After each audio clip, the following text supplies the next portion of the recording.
so many people are like, "Hey, have you consoled Tom? Did you check in on Tom?" I was like, "No." Someone goes, has Brandon reached out to you? I was like, no. Yeah. First of all, I'm like, nobody died. His football team lost, but also, dude, when my team loses that way, I don't want to talk to anybody. I don't want anybody calling me. I don't want to answer group texts. Nope. I don't want to talk to anybody. And I'm like, I'm going to talk to him Monday. I'm like, I approach it the way I want to be handled, and that's just leave me alone until I can feel normal again. I don't know if that's the right. Would you prefer I call you after a tragic loss and be like, Tom, are you okay? No. Okay, good. The amount of texts I got like that night, and I was just like, I haven't even responded to them. Like I got a litany of texts on Saturday. I was like, nope. I got a bunch of DMs. Nope. I'm just like, I am just going to put my head down, fight through the tears, stream the rest of the playoff games, and we'll see what happens. Yeah. So it's just, work through the trauma. And that's been the motto. So I want to be a good friend, obviously, but I'm just like, dude, I don't want to talk to anybody. Yeah, I don't want to be like, yeah, I know it sucks. I'll be okay. Yeah, like what do we get? Also, it's a football game. Like we're grown tough one, man. Yeah, it is. Yep, that tough loss. Yeah, it was a tough loss. Had him. Yep. No, we did. Like, what am I going to say to you? I don't know. It's so pathetic too. Like how sad it makes us as adults when our football team doesn't score enough points in a playoff game. There's things that put that into perspective, right? That it's just like, wow, okay, but damn, how lucky are we that we get to really invest ourselves into this, and this be like, oh man, this is gonna ruin my whole day. This is gonna ruin my whole night. And that's what it is. So that's it. A football result. Just grateful to be feeling alive.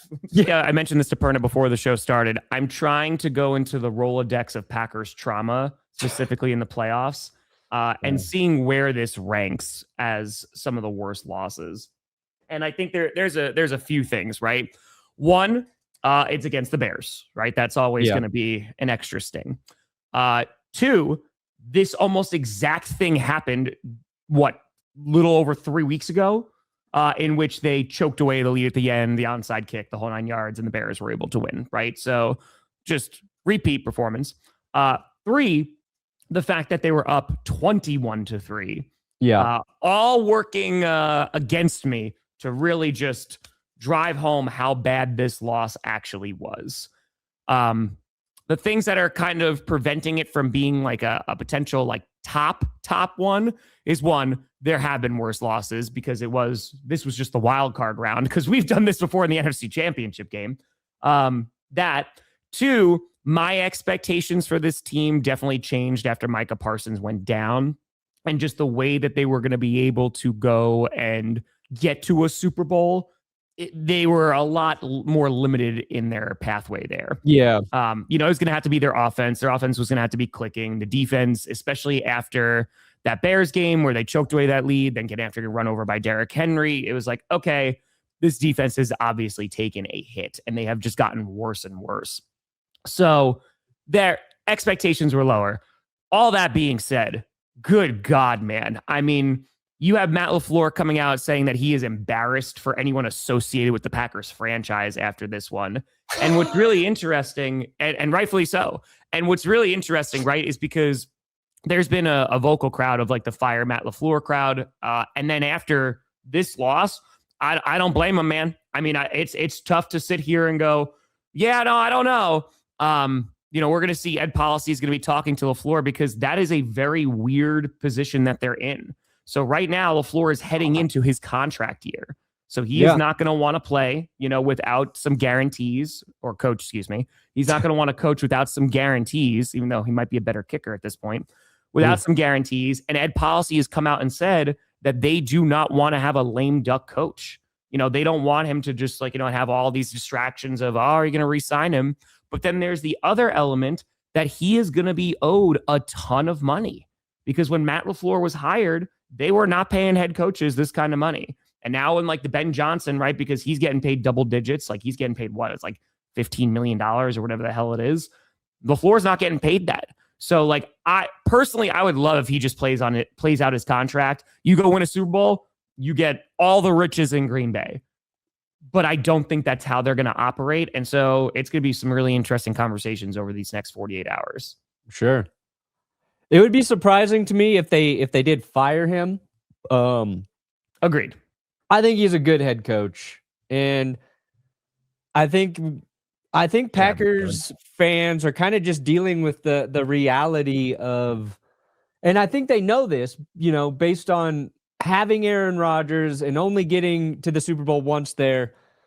But like, and Jordan Love is a very good quarterback, but he's not Aaron Rodgers yet in his career.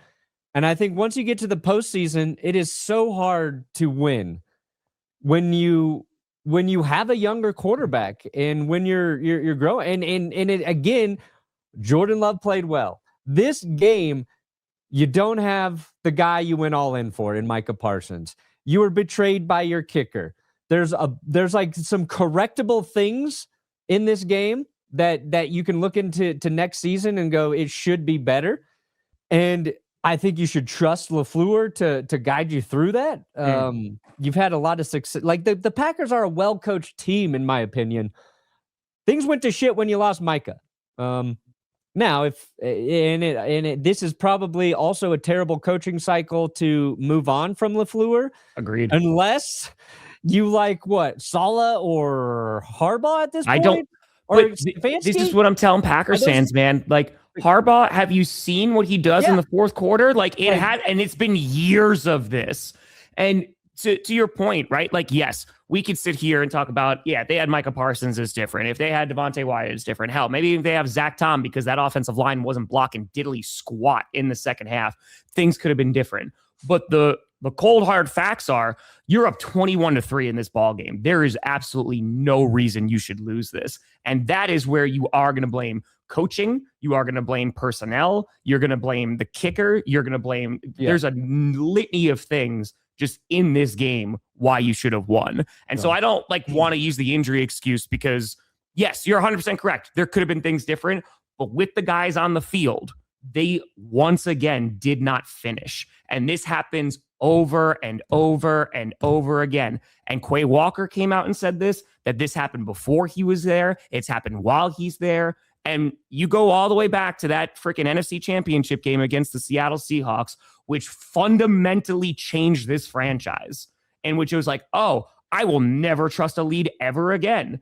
And since then, this has happened over and over and over again. And this time it was special teams. We've seen that happen before. They had that offense, dude. Josh Jacobs was running real well in that first half. I think they had one run that was over a single yard in the second half. Yeah. Like offensive line could not block. Like they didn't do anything in the third quarter. Matthew Golden got his first touchdown. That was really nice late in that game. That should have been it. But at the same time, man, there was things that went the Bears' way, like that false start. And instead of the snap going over Caleb Williams' head late in that game, the Packers put the ball on the ground 4 times. Yeah. And they didn't lose a single one of those fumbles. Yeah. So it's inexcusable. And it's like, all right, well, now what do you do? And I agree with you. Just by virtue of getting healthier, the Packers should be in a better position next year. But there's a familiarity, and there has been this consistent problem where the Packers can't close out games.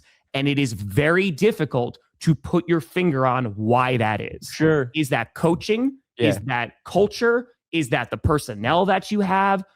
Because they asked Matt LaFleur straight up, did you call different? Like, did you change your play calling from the first half to the second half? He goes, nope. They brought more pressure, and the offensive line just couldn't pick it up. Yeah. Yeah, I think the Packers just got outplayed in the second half. Yeah. But and you can't blame it all on McManus, but when you miss a PAT after that golden touchdown, right? That's 1 point. And that was costly because at the end of the game, Packers need a touchdown versus a field goal. Yep. 44 That's yarder not even missed field counting goal. in the other 2 field goals he missed, right? That's 7 total points.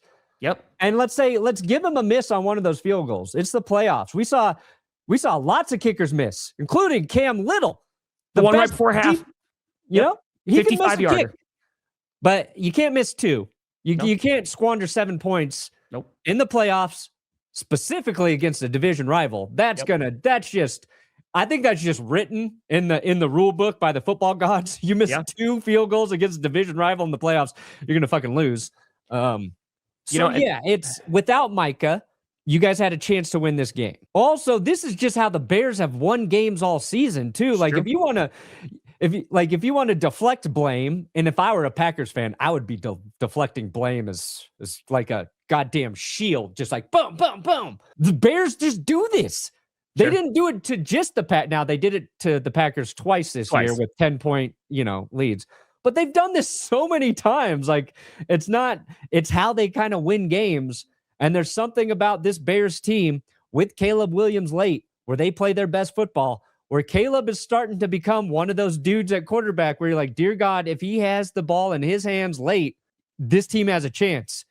And it sucks for Packers fans because 2 of his best throws as a pro have come against you guys. Yeah. And it was to DJ Moore, and then it was that 4th and 8. Like those are like career catapulting type like plays from Caleb Williams. And it sucks to be on that end of it. Sure. But the Packers historically, they've been on the right side of those plays with guys like Favre, with guys like Aaron Rodgers. Sure. Jordan Love's had some incredible throws. But Caleb's just, dude, like you're seeing Caleb blossom into the quarterback I think a lot of people thought he could become when he was at USC. And if you want to make an argument against coaching, like Ben Johnson, he fucking wrecked the entire North by going to the Bears. He screwed over the Lions, he screwed over the Packers, and he elevated the Bears and is getting the best play out of Caleb Williams. Sure. The Lions, at least the Vikings kind of did it to themselves this year. I don't think he really affected the Vikings. They fucked themselves, but it's crazy. It's been a fun division for somebody who doesn't have like a true rooting interest in the NFC North. That division has been fascinating all year to me as like an outsider.